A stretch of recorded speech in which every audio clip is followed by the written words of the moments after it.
Hello everyone to G's Voice. My name is far too long for anyone to remember except for my mom, but you may call me G. This is my first podcast, so I will ask you to be indulgent with me and to be patient as I'm learning this. I am an European volunteer at NIC. This year, it's a youth association in Murska Sobota, Slovenia. Now, let's talk a little bit about me so you know who you are listening to. I am French, and this is my first time living in another country, so I'm trying to adapt to a new culture and learning how things are around here. It's nice. I am 21. I love to read, and I aspire to be an author. I am someone who talks a lot, which is good because I am starting a podcast. And usually I talk about fiction. So this is what this podcast will mostly be about. Fiction, the impact it has on us, and the worlds and characters that interest me, that might interest you, I hope. I will probably talk about other things too. I am very interested in many things, really. But it will mainly be about fiction. For this first podcast, I felt like I needed to talk to you about something that has been on my mind for a very long time. I often wonder about, because I love to read, I often wonder about what book I would recommend to a child for their first book, their first real big book. Because you read the little books, the 50 pages ones, and then one day you want to read a real long book, and it's always a struggle to know which one. There are so many classics, and children and parents don't really know what to choose. So I've thought about it. I've thought about it a lot. And for this first podcast, I will tell you which book I think would be the best one to start with. Because the important things about books is that whichever book we're reading, especially when we are children, they have a huge impact on us. The books we're reading, they shape the way we think, the way we view ourselves and others. Because when you're growing up and you see the characters in your books become your role models and your examples for everything. So I think it is very important what the first book is, what the introduction to the world of reading is, because it has so much impact on real life. The first book I would recommend is any book really from the Riordan verse, which is any book written by Rick Riordan. So the Percey Jackson series, the Blood of Olympus series, the Trials of Apollo, the Sun and the Stars, the Magnus Chase series. I know there's another one that I forgot, but I'm sorry, I don't have the name of it. It's about the Egyptian gods, I know, but I've never read this one.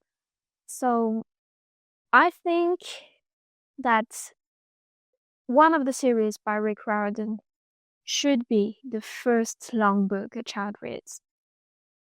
First of all, these books are hilarious.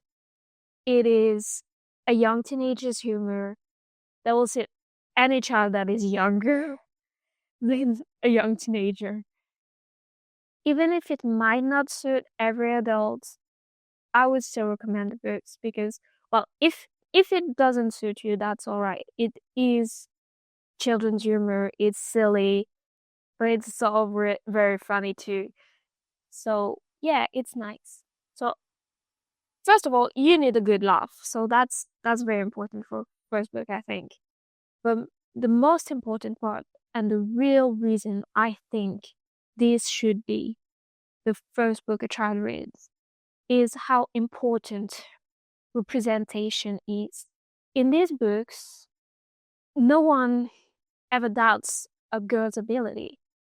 I remember reading Percey Jackson, and when I was 8, and ever since the first chapters, first of all the bullies, the first bullies in the books are girls. So it is possible to be a girl and a bully. Perfectly possible to be a girl and push around boys. And that's something that you don't see very often. Like, it's not only boys who can be strong physically. It's not only boys who can dominate something. Of course, bullies are a negative thing, but it's important to see it. And it's not just bullies that prove in these books that girls are just as capable as anyone.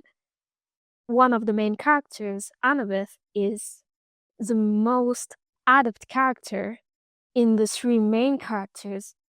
And she's the smartest, she's the best trained fighter, and it is never put into doubt. Her abilities are never doubted.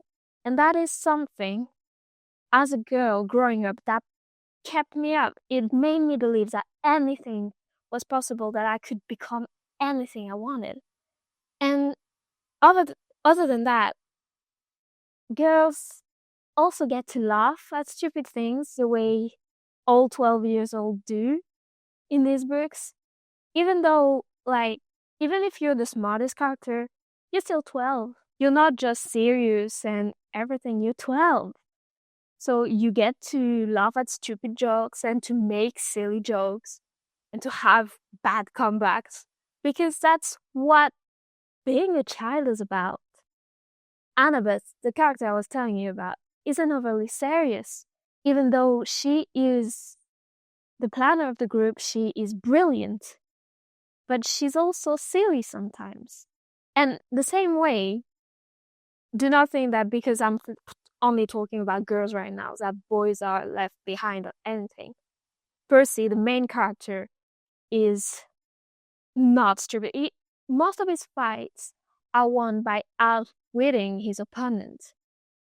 We are seeing things from his point of view, so he is downplaying his own accomplishments, but like, he's a 12-year-old boy who can do anything and who gets to be so witty that he manages his way out of impossible situations. And he's a great person. He was raised by a single mother that he adores. And he is such a great example of a healthy person. Another thing that I really love about Rick Riordan's books, and that I think is very important for representation once again, is that one's gender or sexual orientation is not argued over. In the Magnus Chase books, one of the main characters, Alex Fierro, is a gender-fluid character.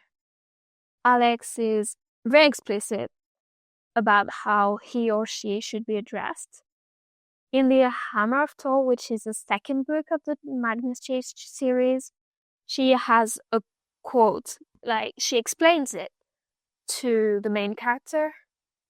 She literally says, and I quote, "Look, some people prefer they," Alex said, "the non-binary or mid-spectrum or whatever. If they want to use they, then that's what you should do. But for me, personally, I don't want to use the same pronouns all the time, because that's not me. I change a lot. That's sort of the point. When I'm she, I'm she. When I'm he, I'm he. I'm not gay. Get it?" And in that scene, the person she's talking with doesn't get it, actually. But she says that it's alright not to get it as long as you just respect it. Which is a very explicit and simple way to explain the way you should actually treat any queer person. It's okay not to get it as long as you respect it. And I love that about these books. And I think that's something that we should just all grow up with. We should just know growing up. And if you have examples of people like that growing up, then that's how it becomes normal to you. Because I remember growing up and my parents never had to explain much of tolerance to me because I had so many examples in my family, in the people I grew up being around. I mean, my grandpa was gay, and I have all three main religions in my entourage. I've seen so many different people growing up that I knew that all of this was normal and that we could all live together. And I think it is so important to see that representation, to see people around you being like that. And books, well, I've always felt like the characters in books are parts of me too, so I consider that to be a good form of representation. All that to say that representation matters, because whether these characters are girls, gender fluids, or gay isn't the focus of the characters. They're still amazing demigods with great personalities. They're just normal, and it's so important to have this representation in children's book, to have them grow with characters that are queer, that are girls and boys, but that thing that is just a detail about them never stops them from accomplishing anything. And it's not the focus of the characters. It's not the main trait of the personality. It is not a personality trait. It's just a fact of life. And it is so very, very important. So that's it on representation. I will not speak longer because I could, but it would become very useless. I would just be saying the same things with different metaphors. Another thing that I really like, this time I'm only gonna talk about the Percey Jackson books because I feel like it's been a long time since I've read some of the other series and I don't know enough about them. I feel like in the Percey Jackson books, the bad guys actually have some good points, and the demigods that are on the wrong side,